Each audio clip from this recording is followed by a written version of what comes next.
Matagal-tagal na rin mula nung gumawa tayo ng artwork na portrait. At marahil nagtataka kayo na bakit hindi camping yung upload natin ngayon.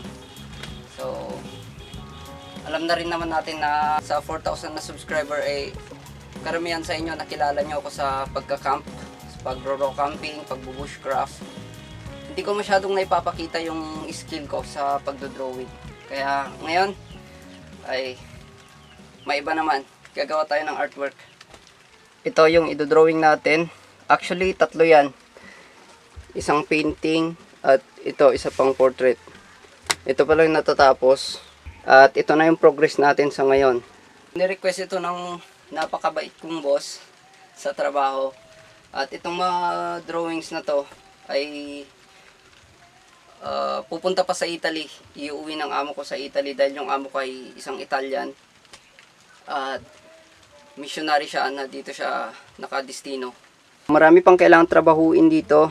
Itong buhok, yung background, tapos itong kamay at saka yung body. So sa mga solid nating subscriber dyan, sana wag kayo magtampo dahil hindi camping yung upload natin. Huwag kayo magalala pagka nagkaroon tayo ng time at budget na rin ay magka-camp ulit tayo. Hindi natin yun totally iwanan. May isa pang dahilan kung bakit di ako nakakapag-camp ngayon. Gusto ko lang din i-share sa inyo.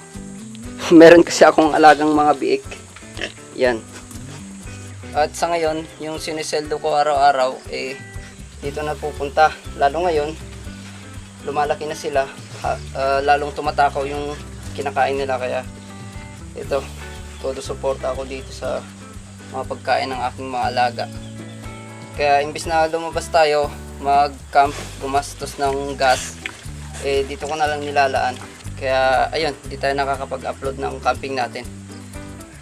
So, ito na rin yung naging dahilan kung bakit nag-decide ako na ituloy yung drawing content din natin. Para at least kahit pa paano, hindi lang puro camping. Ayan, nakahanap pa tayo ng alibay no? So, magtrabaho na tayo. Gawin na natin to. So, ito yung trabahuin natin na yan. Ito yung i-focus natin na matapos sa part na yan. Wala na pala akong charcoal powder. Gagawa muna tayo. Ang gamit pala natin sa paggawa ng mga gantong realistic na portrait ay ito. Charcoal pencil na soft. Ito na rin yung ginagawa kong powder. Ang ginagawa ko lang, kinikis-kis ko lang sa may liha. Tapos yung residue, yung pinagkuskusan, yun yung kinukuha ko na powder. At yun na rin yung ina-apply natin sa mga shading ng drawing.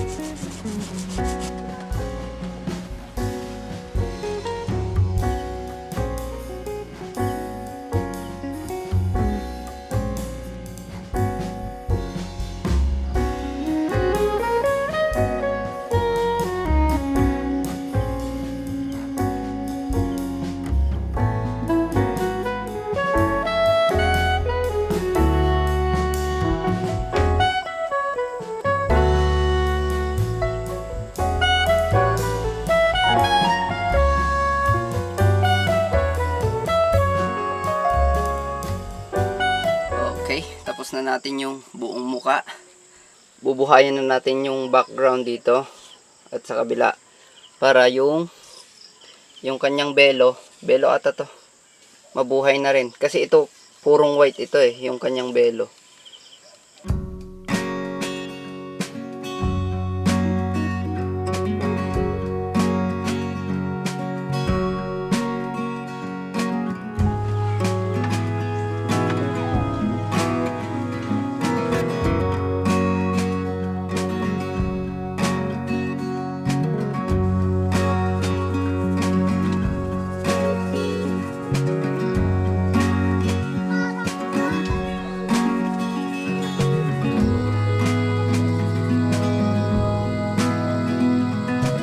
Ayan, tignan nyo, simpleng shading lang yung ginawa ko.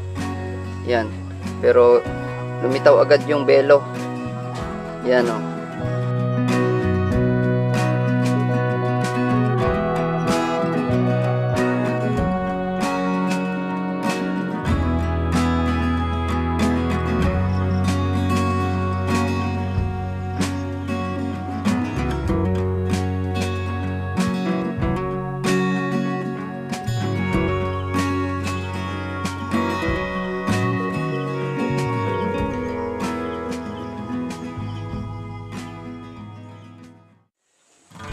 morning. Ayan, pangatlong araw na. At kung mapapansin nyo sa video natin, magkakaiba yung damit na suot natin. Hindi kasi diretso na buong araw tayo nagdo-drawing.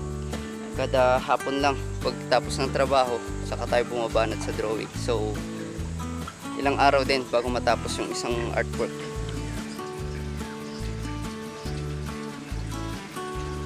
Bago natin umpisahan yung drawing, muna tayo. Sikasuin muna natin yung mga alaga nating baboy. Magpakain, magpaligo. So ayun, samahan niyo ako.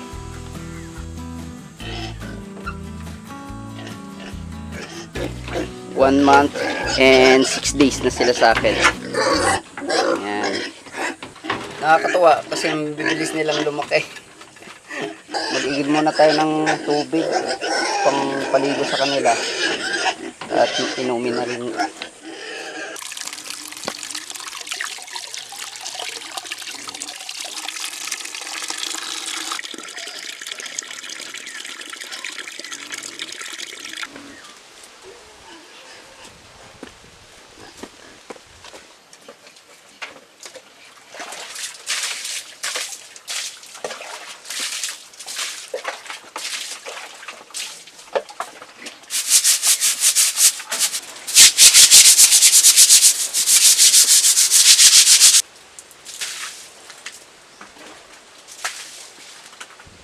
Bago ako magbigay ng pakain, papaliguan ko muna sila para presko sila.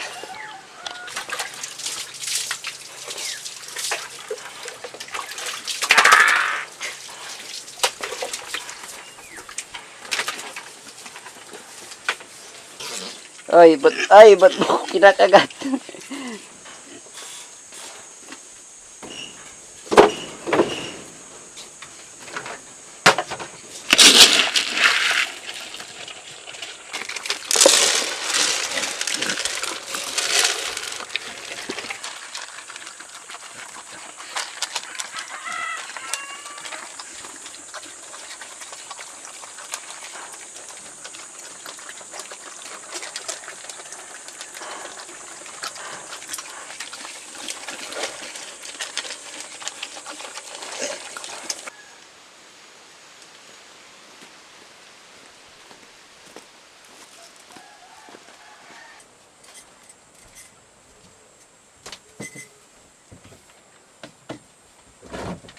Okay.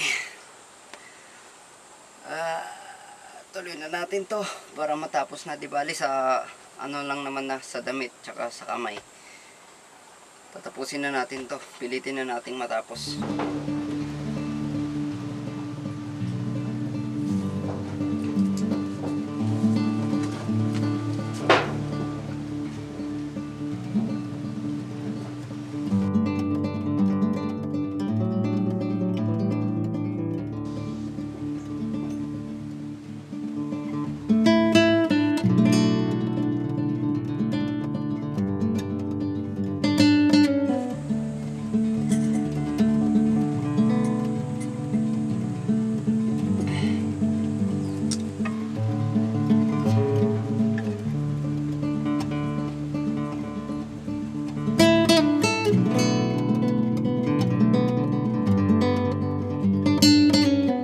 Hindi naman ganun kakomplikado sa part na to. Ang talagang mahirap ay yung sa muka. Sayang hindi ko na ipakita yung buong proseso nito sa inyo. Sa susunod na artwork, ipapakita ko kung paano natin ginagawa yung muka.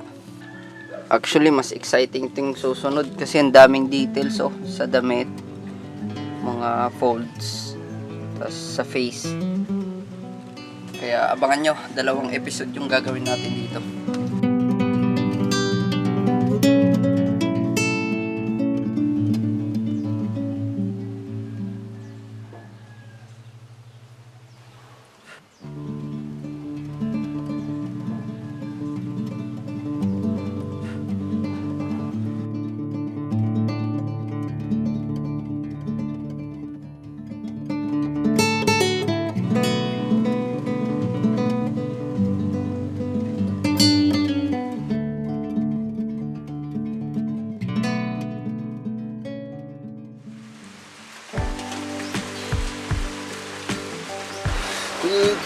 morning! Maulan ngayon. Yung artwork natin, hindi pa natapos. Hindi ko kinaya kahapon.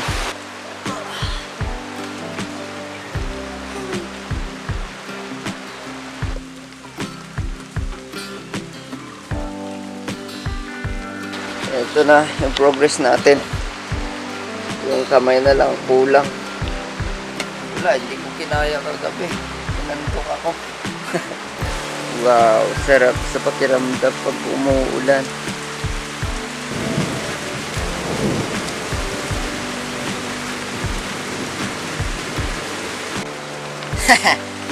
Sarap maligo sa ulan. May bisita tayo ah. Bruno! Hi. Hoy. Ano ka? Feel at home ah. Bruno.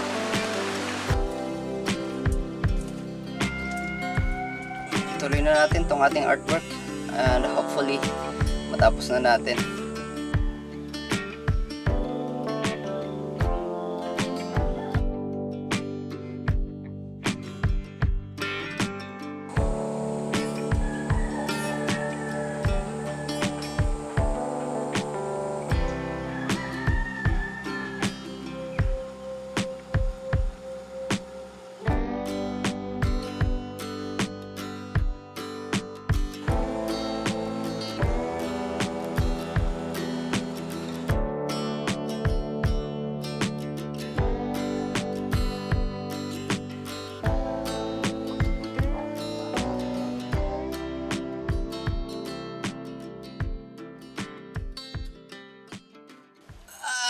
Nakakangawit naman itong ginagawa ko. Ayan, isang kamay na lang. Kunti na lang, matatapos na.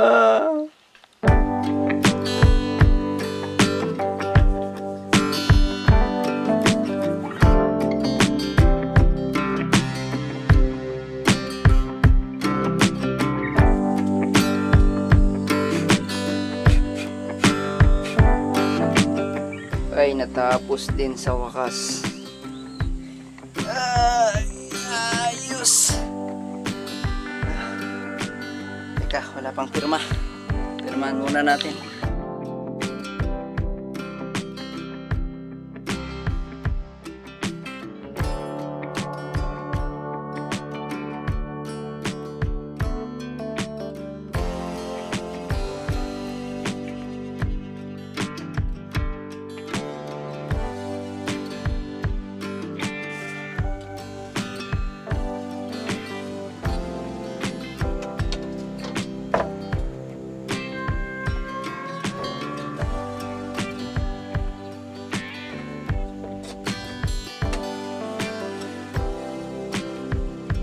So tapos na yung artwork at napirmahan na rin natin.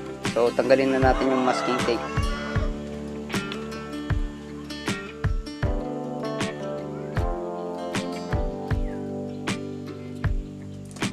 After natin matanggal yung masking tape at malinisan yung mga edge, ay ready na para isprayhan.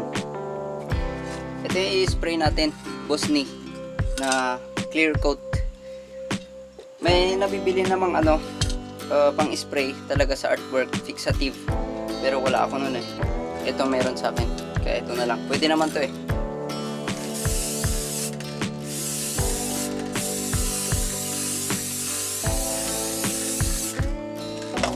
Yan, walang nagbago, di ba?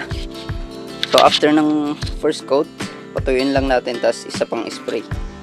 Tas okay na yan. Maraming salamat sa mga nanood sa episode natin ngayon, kahit hindi camping, no? So, salamat kasi hanggang dito umabot kayo.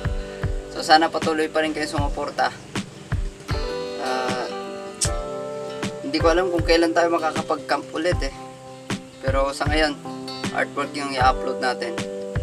So, sana supportan nyo ako sa decision na to. So, maraming salamat sa inyo at hanggang sa susunod na episode ulit. Bye.